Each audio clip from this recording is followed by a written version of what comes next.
POS ऑफिसमध्ये काही सिस्टमच्या सेटिंग्स आपल्याला कस्टमरच्या रिक्वायरमेंटनुसार ऑन ऑफ करावे लागतात. त्या संदर्भातली माहिती. सेल्समध्ये मास्टर्समध्ये सिस्टम सेटिंगमध्ये ऑप्शन्स आहेत सिस्टम सेटिंग्स. याच्यामध्ये बरेचसे ऑप्शन्स आहेत जे आपल्याला कस्टमरच्या हिशोबानुसार काही गोष्टी ऑन किंवा ऑफ करून द्याव्या लागतात. त्या सगळ्या गोष्टी आपल्याला इथून ऑन ऑर ऑफ करता येतात. उदाहरणार्थ सेटलमेंट डिस्काउंट जर एखाद्या युजरला पाहिजे असेल सिस्टमला तर ते आपण टिक केलं तर ते प्रत्येक ठिकाणी जेव्हा आपण बिल सेटल करू त्यावेळी ते सेटलमेंट डिस्काउंटचा ऑप्शन आपल्याला ऑन करेल.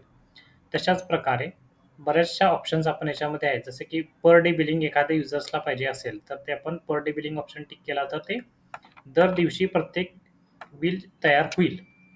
अशाच प्रकारे काही ऑप्शन्स आहेत जे आपल्याला इथून सिस्टममधून ऑन किंवा ऑफ करू शकतो कस्टमरच्या गरजेनुसार. कुठलाही ऑप्शन आपल्याला पाहिजे असेल तो टिक मार्क करणे किंवा एखादा ऑप्शन नको असेल तर तो अनटिक करणे आणि सेव्ह करणे त्या प्रकारचे चेंजेस सिस्टमला होतील.